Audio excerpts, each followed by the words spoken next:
Samantha Ciaccia, welcome to the Primal Foundations Podcast. How's it going? Good, thank you. And you pronounced my name correctly. Ciaccia, I'm sure Yeah. you get a lot of different pronunciations. Yeah, I would say the worst was Sriracha, and it was the woman who worked the front desk in the ER. So she would overhead page me while I'm working. Say, Samantha Sriracha, come to the front desk. And I was like, oh my gosh, are you kidding me? But yeah, a lot of different variations. So good job. Yeah, thank you. So people know you as a kettlebell instructor, strength coach. You do in-person workshops and online courses. And for those that may not know, you spent almost a decade as a or a physician's assistant. hmm So Yeah. what made you get into the medical field? So growing up, I feel like it was kind of like similar to a lot of people in my age. It's like you become a doctor, you become a lawyer, blah, blah, blah, blah. So like choose which one you want to do. And I always was interested in the path of like helping people. So I was like, oh, healthcare. And then essentially it was just a process of elimination. I checked out like want to be a nurse, actually be a physician. I was interested in plastic surgery.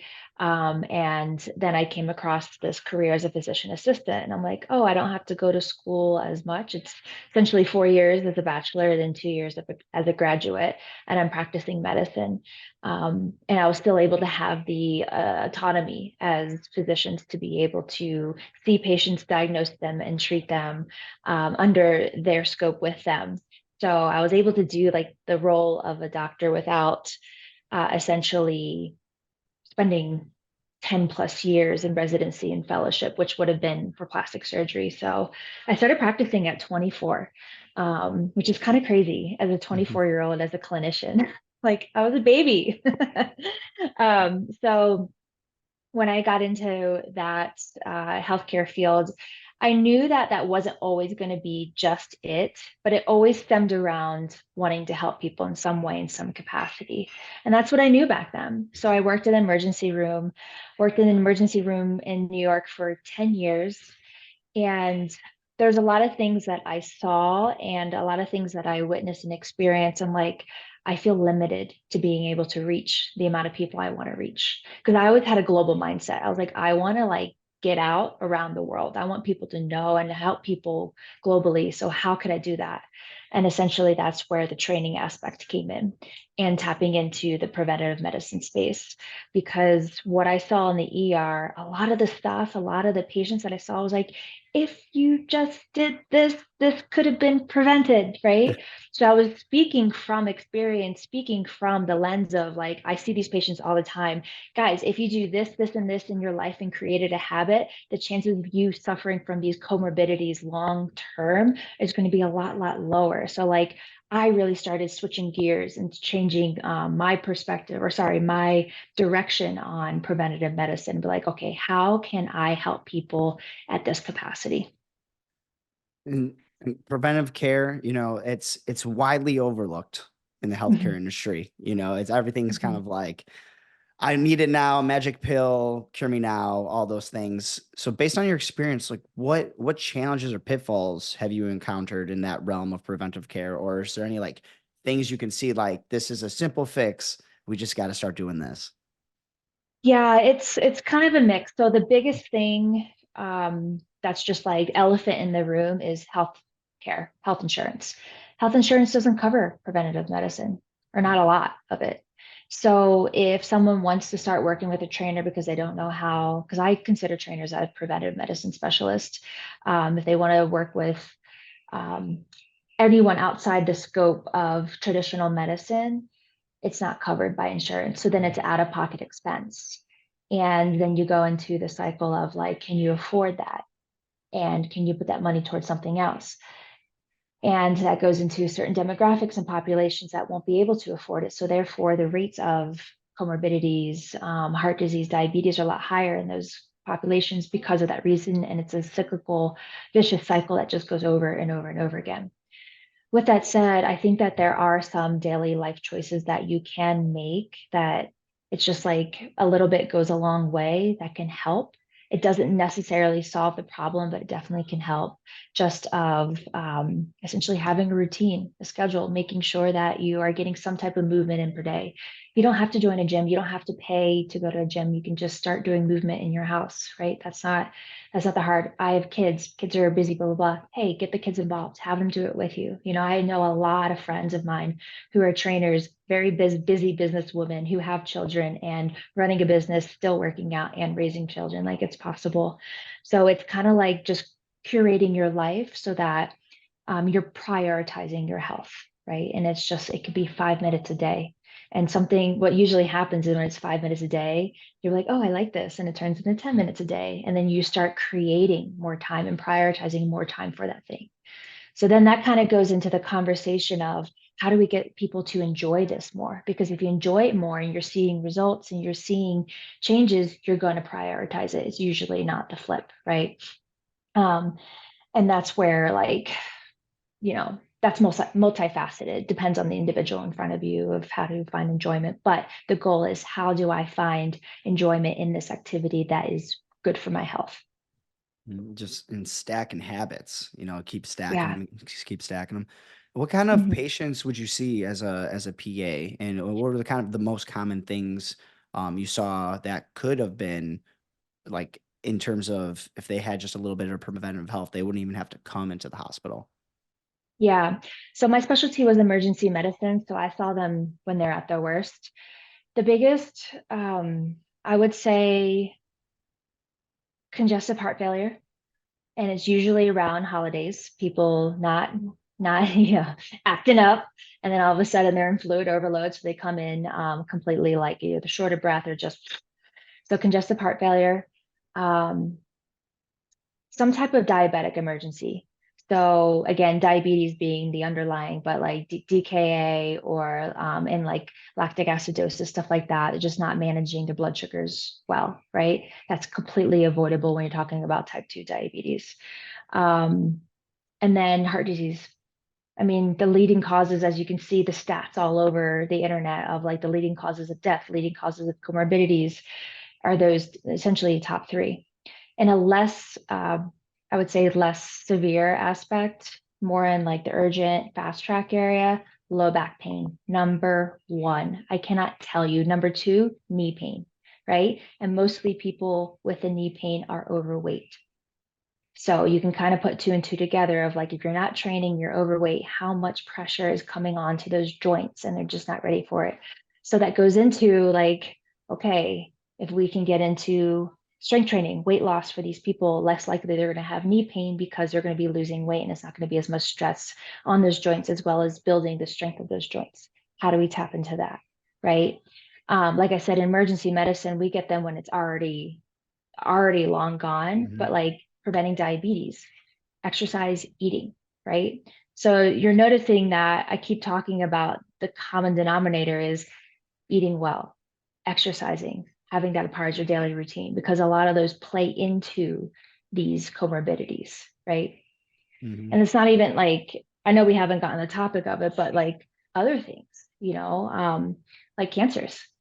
There's a big shift in cancer is not all genetic, right? It's multifactorial of how you can get it, how you develop it. I asked the question, I was 34 years old when I got diagnosed. How the heck did that happen? Right. And then when I actually looked through certain things that I was doing in my life and not prioritizing my own health, and that's not only just physical, but mental, spiritual, I was so unhealthy. I was like, no wonder this makes sense how this happened. Right. Hmm. So stuff like that, you just really have to start like taking a deep dive and looking at your life. And I feel like that's the hard thing. People have a hard time looking at themselves in the mirror and taking a deep dive into their life and their heart and saying like, oh, I could change this or oh, I can, adjust that a little bit to have a little bit better life. So Yeah, yeah. and nobody has to uproot their whole entire lifestyle in one day. This is a very long process. It is a lifelong process, right? So, and I Mhm. think people get so in their minds, it's too big. It's too big for Mhm. them. I can't get healthy. I have to do all these different things. Start, you were mentioning just some simple things, eating right, working out, walking, start these little things and then get to that habit stacking. You Mhm. mentioned the one thing, lower back pain. I had a chiropractor on the podcast, a friend of mine, Demir, and he said that's the number one disability in the workplace right now where people miss the most work. So people are like, can't even getting into work to do their job because of lower back pain, whether it was related to that physical work or not. It's just the Mhm. number one disability right now in the workplace. Yeah, I not shocked at all. You know, acute, subacute, chronic, low back pain, whatever you want to, all the back pains, definitely.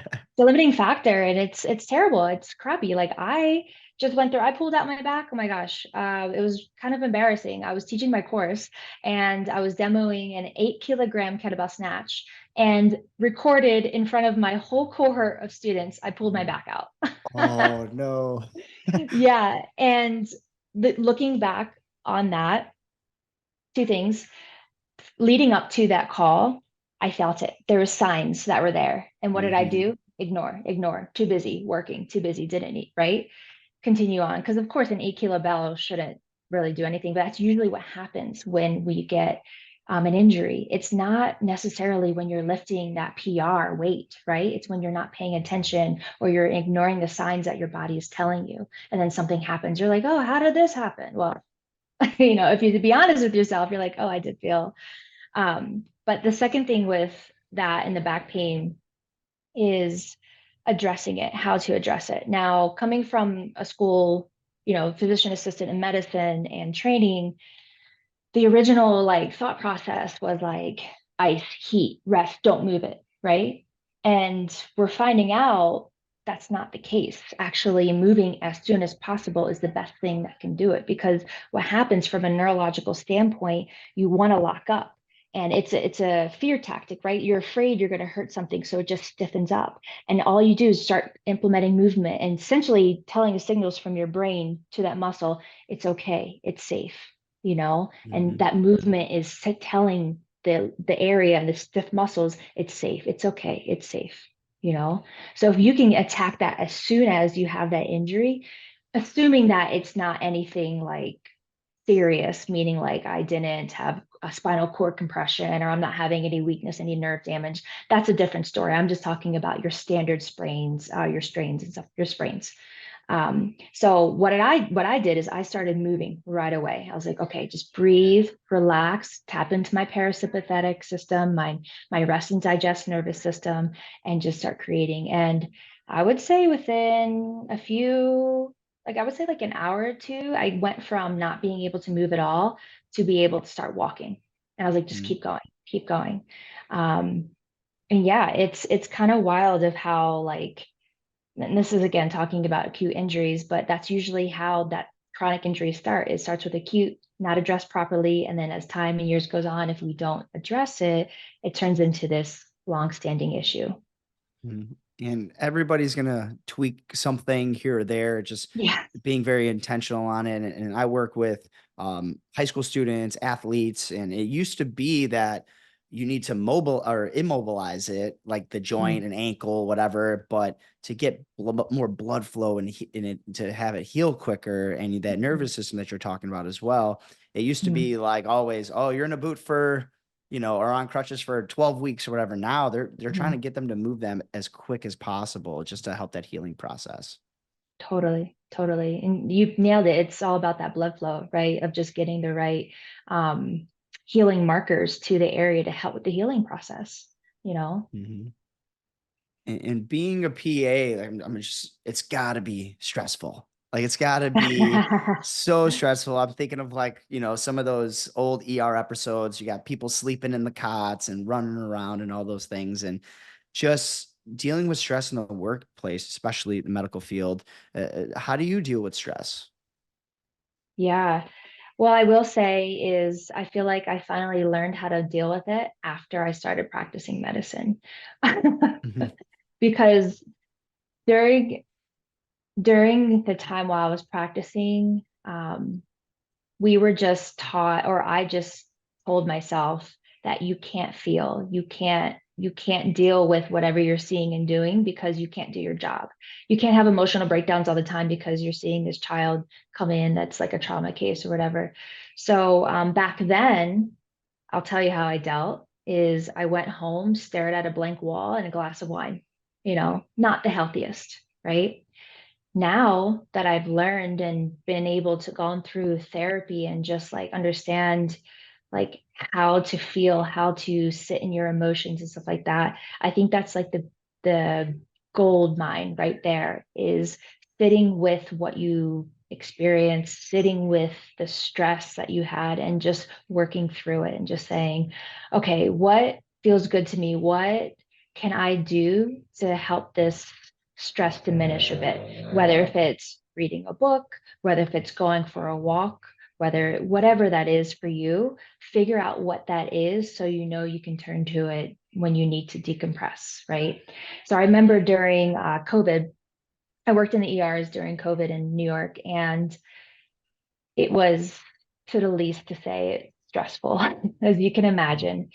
And I would come home, I would work like a 10A, 10P shift, 12-hour shift, come home, get on my bike, and do 2 to 3 hours of just loops around Central Park, where I would have to tell myself to stop to go back and sleep because I had to go into the shift the next morning. But that was my way to de-stress and decompress and just get out this emotional energy from a physical aspect. And that's my outlet personally. Everyone has different ones, but physical movement for me and just being able to like breathe and think as I'm moving is like the number one way to de-stress. Yeah, movement is key. Movement is key, and especially just from high stress or high anxiety situations, nothing can calm you down like a really good workout. Yeah. Yeah, you get it Yeah. all out in a workout versus the vices. I'm guilty. There's tons of people guilty of it. Used to be the same way. Stressful day at work. Oh man, it's 12 hours, 14-hour day. Go home. I want a glass of red wine or whatever it may be. And I try to catch myself and try to avoid those things and focus on the things that are controllable versus Mm-hmm. not controllable. Because I used to want to control it all, or freak out about the things that I couldn't control. But you have to sit down. You got to make a list sometimes. And here's the things that I can control, and here's the things I can't. And I can't worry Mm-hmm. about those things I can't control. But Mm-hmm. yeah, Absolutely. uh, I want to talk about or transition into strength.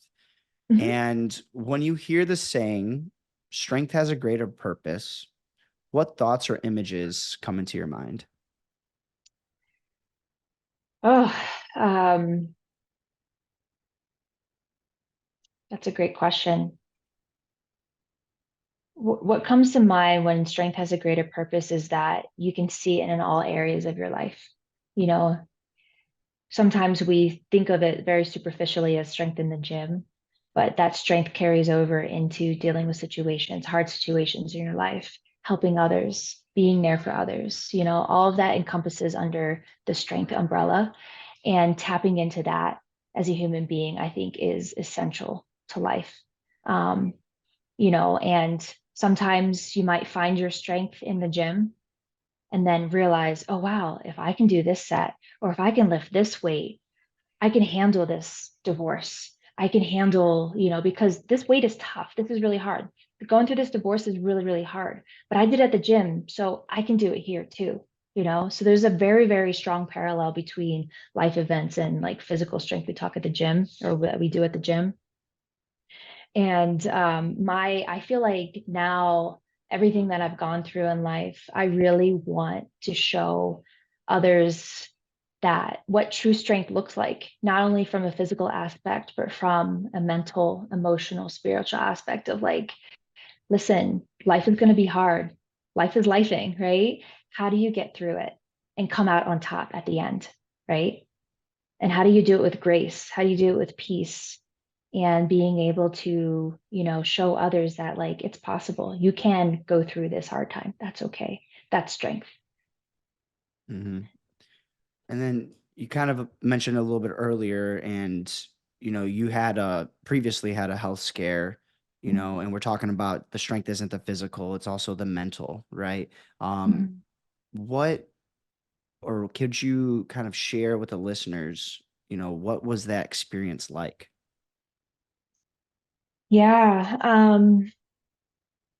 So what I realized, so when I was diagnosed with breast cancer, I wasn't the healthiest mentally. Um, I was running from a lot of things and not willing to face things. And getting diagnosed with cancer forced me to face all of that at many levels and many degrees, in addition to facing cancer.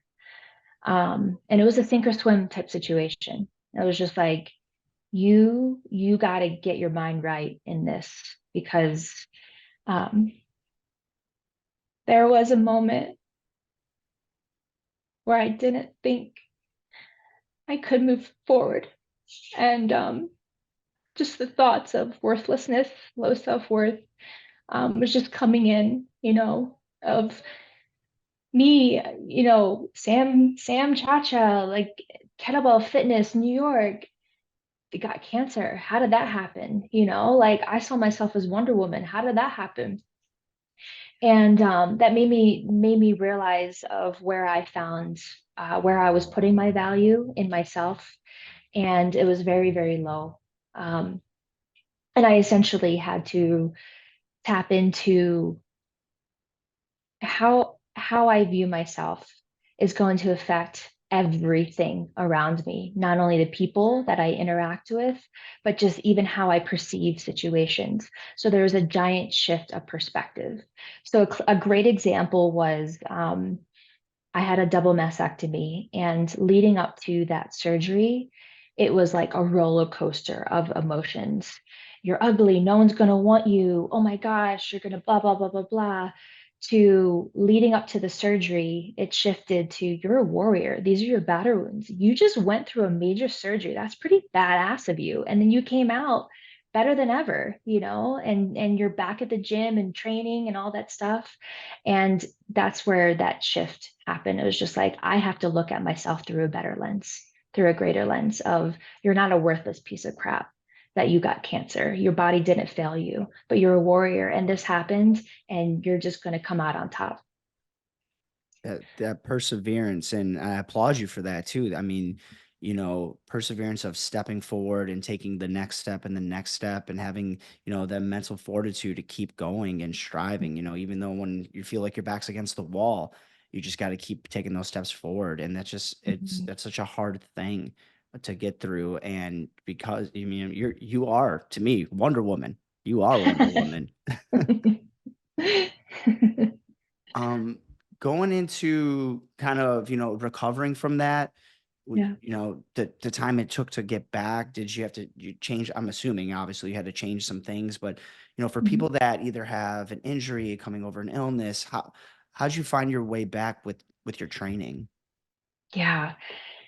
So this was something I never experienced before. I would say the first thing is I had to take expectations out the window. I came from a background prior to surgery of training, I trained myself, I trained people, et cetera, et cetera.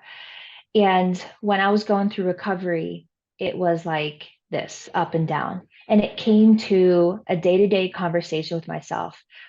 When I went to the gym, I would try and exercise. And if it didn't feel good, okay, not today. And that's okay. Maybe yesterday I was able to do it, but this day, not today. I couldn't do it. So then I stopped. I wasn't hard on myself. I just said, okay, next one. I'll choose another exercise that feels a little bit better, that's a little bit more obtainable for where I'm at today. And I think that's really important because sometimes we're caught in this linear progression mindset that we always have to kind of get one up on ourselves the next day and the next day and next day and grow, grow, grow. And that's not how it is. And you have to be able to wax and wane, and you have to be able to understand load management, understand intensity. And sometimes you don't need to go intense all the time, right? Or like walking on a stair stepper for 5 minutes is just enough. So I think the key, what I brought into this was listening to my body and then respecting it, right? So I was like, I can't do these push-ups today. Yes, I tried to do push-ups after breast surgery. I'm who does that? But I tried. I was like, let's see how this feels. It did not feel good. I was like, okay, no, let's not do these. And just saying, that's okay. Not today. Next thing, move on. Right. And there was multiple hiccups throughout the recovery phase. I had some surgery complications. Um, and I was working myself up, like, okay, I'm getting stronger at this. I'm able to walk a little bit longer. And then boom, complication. Okay, back at square one. Let's start back. Okay, let's just breathe again. Let's just go through rib cage movement and then build that up. Bam, another complication comes or second surgery comes. All right, here we go. Start back. So it was just like progress back, progress back, progress back. But I don't see that as failure. I think I see that as just you're just moving. You're just moving forward, right? And that's my biggest advice is don't be hard on yourself. Just do what you can and just keep showing up. I told myself that even if I went to the gym, because I was keeping it as a habit, if I just walked to the gym, sat down on a box and just breathed for a couple minutes, that was a win for the day, right? Just showing up at the gym and going or wherever your workout space is, just putting yourself in that space and presence, and whatever happens, happens. Because usually 9 times out of 10, you're going to do some type of movement, right? And you get into like just work out for 5 minutes and it's like a whole 15, 20-minute workout. That's what you do, but it's that habit, right? And that's the thing. I feel like a common theme here is like going back to those habits and having that in your life, regardless of where you're at, surgery, non-surgery, et cetera, et cetera. Yeah, and some people say half the battle. I say 90% of the battle is just getting to the gym. Just got to get Totally. there. Once you're there, you're like, okay, I'm here. I'll do Yeah. some of this. Hey, there's a cable machine. I'll do that.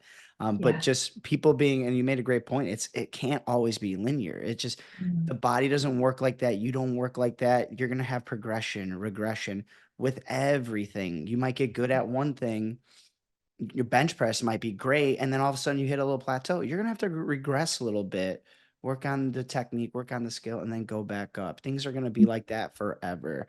You're not just Mhm. gonna keep going. I mean, all the high school athletes I work with, they think it's gonna go up, and it's not gonna stop. They're gonna just go. We just keep gonna add plates, keep adding. I'm like, okay, Yeah. calm down. Yeah. There's you gotta scale back a little bit. Um, Yeah. and getting into training, Mhm. what got you into kettlebells? Yeah. So it's very random. When I moved to New York, I started working at a obstacle course racing gym where we would train people for Spartan races, and it was circuit Cool. training.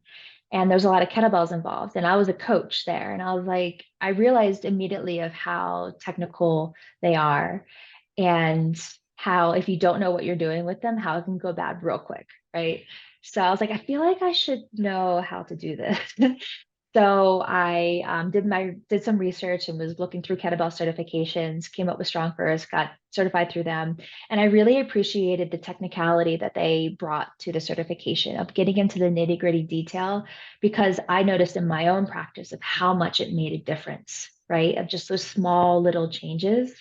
So from there, I basically got hooked. And I remember I would just spend hours like off training and just reading the manual and just practicing and practicing because I was like, if I am going to coach this to others, I need to know this like the back of my hands. And I need to be really, really good at the ins and outs. I need to know how to break apart a swing, break apart a snatch to its components, and then piece them apart, figure out where this client needs the most help in and put it back together for them.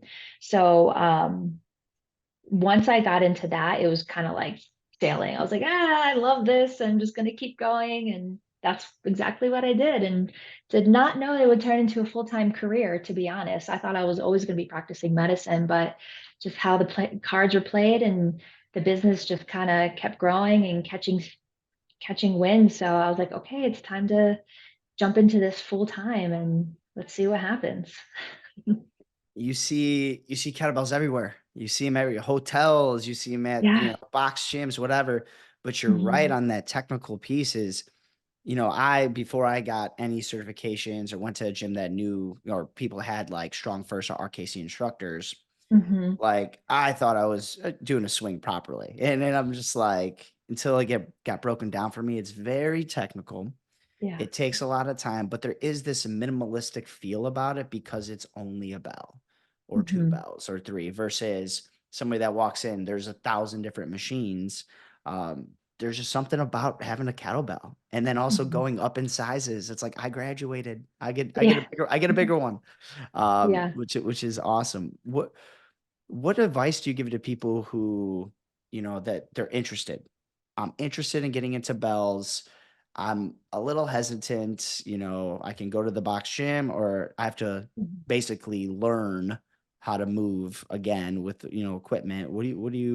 How do you direct them? Yeah, honestly, my advice when it comes to kettlebells, because there is a learning curve to it, is get with someone who knows how to teach them well and have them teach you for a bit, even if it's like the basic stuff, right? Um, Now, if you are good with movement, if you know how to deadlift, you know how to squat, and you just need the technicalities of maybe how to hold in a rack position.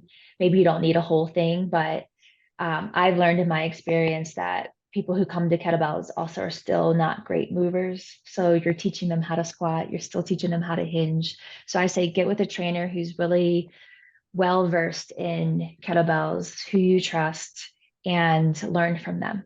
I don't recommend trying to learn by yourself just because there's just certain things that, especially if you're going into the ballistics, are just certain things that we can make your life much easier and you can learn a lot faster because we've been through all the mistakes. We've done that, I can teach you things and you can learn it like this versus like taking time and time and time as on. But that's my advice when it comes to specifically kettlebell training.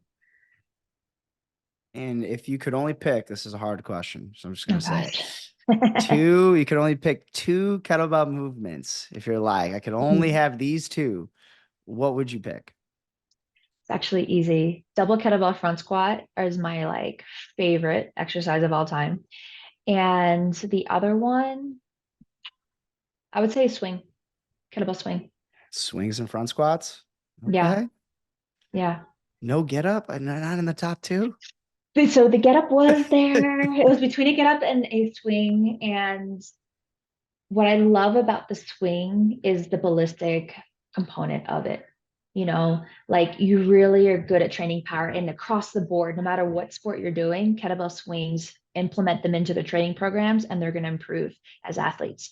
If you're just mom or if you're working at a computer desk and you're just sitting and slouching, it's going to improve your posture. It's going to get you stronger in your posterior, pretty much both sides actually, but it just makes you like just a stronger, more powerful human being just by a simple swing, which I think is pretty incredible. Like you don't have to do the fancy snatches, stuff like that. Just literally work on the swing. So Yeah, yeah, those are my top two. awesome. I just absorbing, a force and redirecting it is just swings my number one for sure. Mhm. Turkish skips number two. I don't know. I don't know about all the front squats, but the get up, it's the get up for me. Um, Do you know why I love the front squats? was It's that? I talked about this in a seminar that I was in, is you can't cheat with front squats, right? Yeah. Because you know how challenging they are. Being able to hold that weight, let's say, like for me, a double 24 front squat is pretty challenging. My core is like rock solid.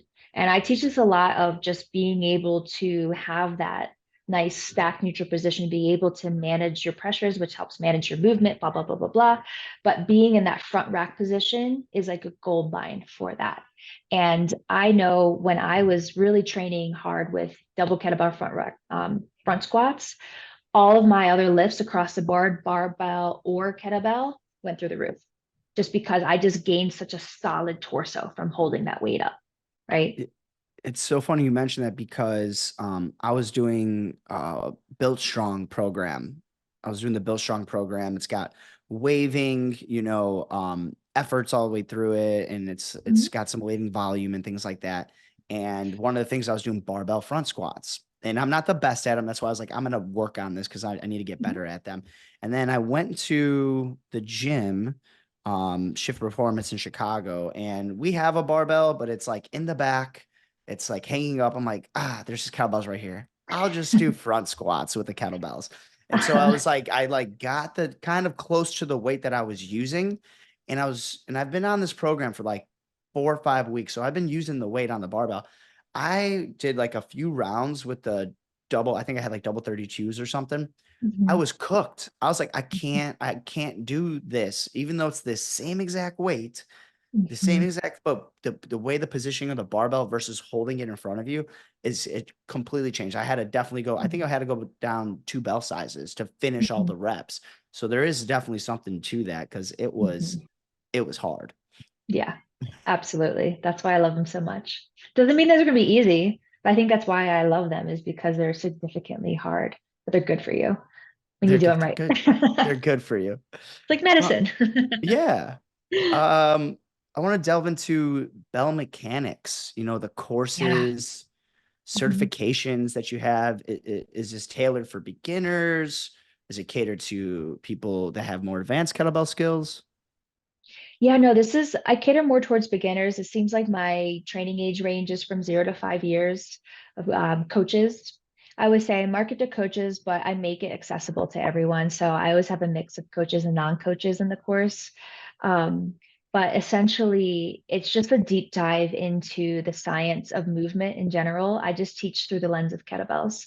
So you learn, let's say, for example, the first week of the course is just all about breathing and positioning. So I teach and talk about the importance of breathing, what's happening from a cellular level, the oxygen carbon dioxide exchange that's happening, and how that helps with our muscles. Um, Positioning, no matter what you're doing, right? A kettlebell snatch swing, or if you're doing a barbell snatch swing, how important positioning is and what that is and looks like. And then how do we coach our clients to help get in and find that proper position? And then we just kind of get into more of the kettlebell specific skills. But it's really like it all encompassing course that you learn about movement, and you also learn about all the standard, I would say the top 6 kettlebell exercises that you would do at the gym, like your swing, clean, snatch, get up, press, push press, front squat, deadlift, all those like the big exercises. And the cool thing about it is coming from the background of my medical degree, I always say this is kind of like how the certification was developed is when I had to get certified, when I had to pass my boards for my physician assistant license, I had to have a didactic exam, which tested my knowledge. There is a point, and you need to know theory to a degree, but then you were tested on how you applied that knowledge, and I think that is key for like moving forward in the education space is how do we apply what we learn, because you can learn and have everything up here, but if you don't know how to translate it to real life or to your clients, it's useless, right? So I really focus on that with my course and the certification is how do we apply this? So for example, we're in week 3 right now. So the students are learning a swing, and their homework assignment is to coach me through how you would set someone up and execute them through a swing and go through the coaching cues. I think I gave them a parameter of 2 sentences or less. So you can't give me a paragraph of how you're going to give me a whole novel and how you're going to teach someone. Cut it down to 2 sentences, right? Because in the training field, that's how it is. Like you got to be quick, short, minimal cues, but very effective cues. So stuff like that we really focus on. And people who are not trainers who have taken the course before, the biggest feedback I get is their confidence with kettlebells goes through the roof. They can walk into the gym, they know exactly what they're doing with the bell. And actually, people come up to them now and they get comments of like, "Oh my gosh, like where did you learn? How do you know how to do that swing so well? How do you do that snatch so well?" So they get to really improve their skills for their own personal training, and they get to learn how to program for themselves. So it's really, really cool. It's been a work in progress for years, but I'm very happy and proud of how it's come out to be. And it just gets get better and better each semester I run it. So now I have coaches that work with me. So now they're involved in helping with the students. It's really cool. Yeah. And this certification, and we were talking about it kind of offline too. So if you are a trainer and want continuing education credits, this is also approved by NSA, NASM, and ACE as well. Mhm. That's Yeah. awesome. Yeah, I just wanted to give an opportunity, for trainers who keep up with their credits, that this is a part of that process for them. And it's with the coaching aspect, essentially the practical or the certification. So I'm doing something different. This is not common in the kettlebell industry, especially kettlebell industry, is that in order to show up for the certification, you got to go through the course. So you do the 12-week course, and that's your Mm. didactic phase. And you get yourself ready. And then once you pass the course, you qualify for the certification. And honestly, I got this from not only medical medicine, but in the fitness world, Mike Boyle, his certification, they do that. And I really respected the fact of like, there's a didactic and a practical. It's not just the practical and it's not just the didactic, but a nice hybrid blend between the two. So I just designed the certification that way. So, for example, in the 2 day cert, well, it's technically 3 days, but 2 days, it's going to be focused on 5% of the skill because we're primarily focusing on your skill in the course. So by the time you show up to the 2 day event, you should be really clean and solid with your skills. Then we get to focus on the coaching aspects. So it's like case studies, practical applications, going through programming, all this stuff. And you get tested on that.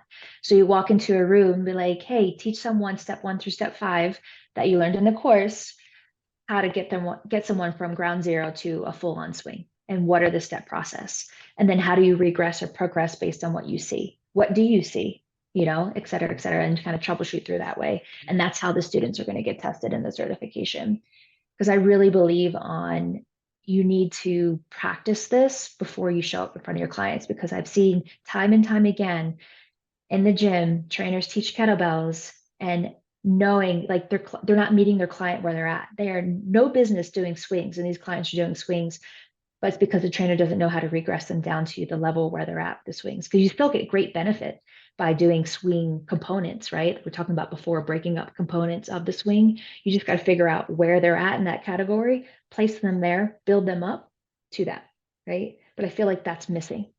At least that what I've seen and experienced, and through my years working in the industry and um, with other traders. So I'm just like, I would love to bring this opportunity and offer it for trainers to give them uh, essentially the skill set and the knowledge to be able to do this and feel comfortable walking into a gym and being able to teach someone how to do this stuff. Because like we talked about before, it's really technical. How do we expect our trainers? It's not just about doing exercises, it's about how to coach them, right? How do we expect our trainers to be really good trainers if we don't teach them how to coach, right? So that's my big focus there. It just seems like such a nice add-on, this course, if you do have Mhm. NASM ACE or whatever it may be. And if you're not in the circle of RKC, Strong First, and Right. things like that, it's just a nice add-on to have. And then when they complete the course, how many workshops, like a month, do you do? Is this like once a month? They have options to go different places? Yeah, so right now, I'm running it 3 times a year. So I run the course, let's say right now in January, they finish the beginning of April. I open up a certification mid to end of April. So the first one is going to be in New York City.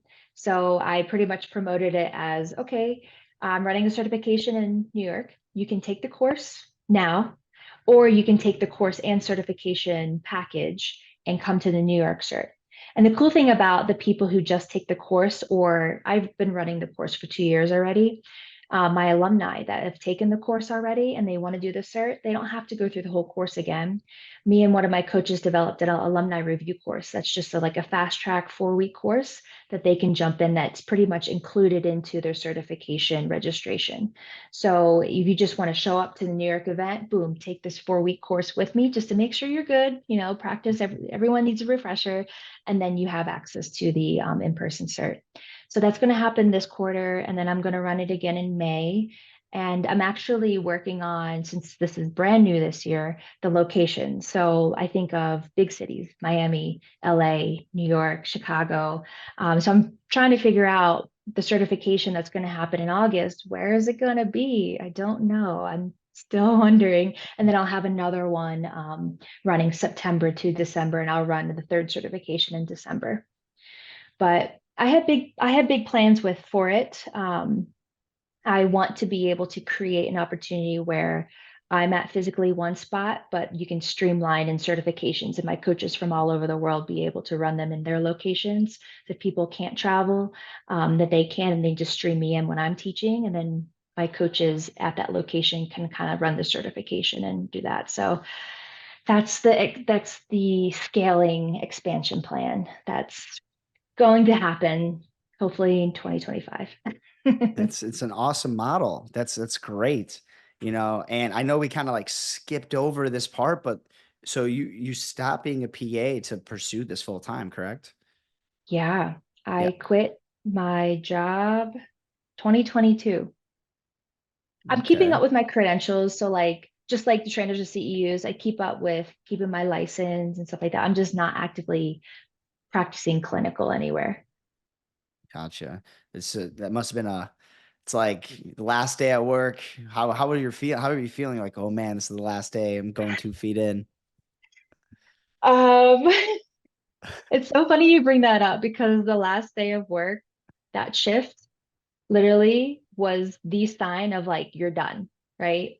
It started, oh my gosh, okay. So this is funny. I love telling ER stories. So it was a Sunday morning. It was an 8 a.m. shift. I come in, and usually Sundays in the ER, I'm at this point, I'm working at Lenox Hill. So like paint the scene. I'm at Lenox Hill, Greenwich Village, like downtown Manhattan. And Sunday mornings over the weekends is pretty quiet in the ER. 8 a.m. I walk in and this guy is just going nuts from the ambulance. I was like, what's happening? First patient. I was like, all right, I'll pick him up. So we put him out in the waiting room and we're just letting him calm down, like just like he needs to like blow off some steam. So I walk out to the waiting room and luckily there was no one else there. He's just sitting there full on, stretched out across the chairs, barely has any clothes on, and is just like, I want crackers. And I was like, really? Like, really? And he came because he had like a scratch on his knee or something like that. He basically was trying to get me to admit him so he can have a bed for an evening. And I was like, no, your knee's fine. It looks great. Blah, blah, blah. I was like, you're good to go. And I medically cleared him, discharged him. As I was walking out of the waiting room, he destroyed the waiting room. He was just throwing chairs. We had to get the police, NYPD come. He goes out to the street. He's trying to like get cars to hit him in the street. It was a whole scene. I was like, this is how my day starts. Okay. So fast forward, we're now at hour 11, 12. I'm finishing up and wrapping up my patients. I had this one man left who chief complaint was his, excuse my language, balls were itchy. And Ah, I'm like, really?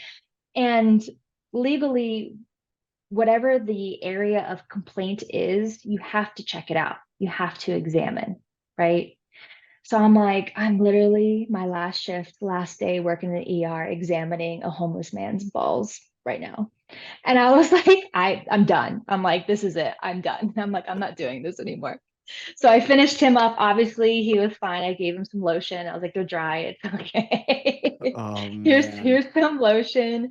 And I'll never forget the physician I was working with saw, he was like, Sam, because him and I were working together, had a really bad shift.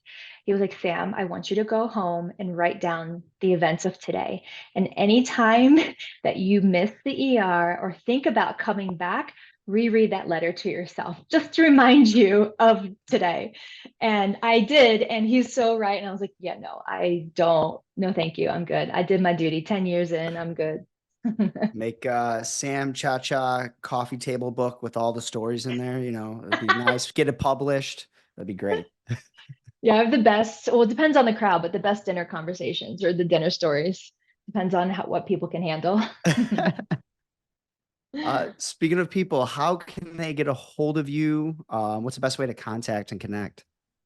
Yeah, the best way to contact is probably on Instagram at SCIACCIA, basically my name. I'm mainly there. I have my Bell Mechanics, that's more professional stuff like that. So if you want to be more in the Bell Mechanics community, I have the Bell Mechanics Instagram. Or you can just go to my website, which is courses.bellmechanics.com, and you can kind of see everything that I have. Because not only courses do I have, but I also have free tutorials, free webinars, really good webinars, breathing strategies. What's that word? Not compiled.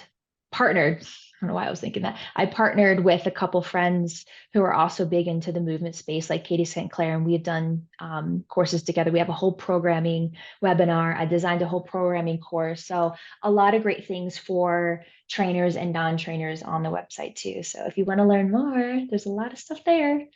Awesome. Yeah, definitely. I'll put stuff in the show notes so the people that are interested can go in and check it out. And I know that you do also tips and techniques as well on Instagram too. So those that want to follow Mhm. Sam, check out some tips and techniques and look at some of the courses. I'm sure everybody will be super excited. So thank you so much for coming on and taking the time.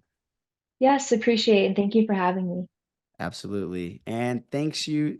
See, this is why we edit. Thank you. Thank you, everybody. I'm probably going to leave this in.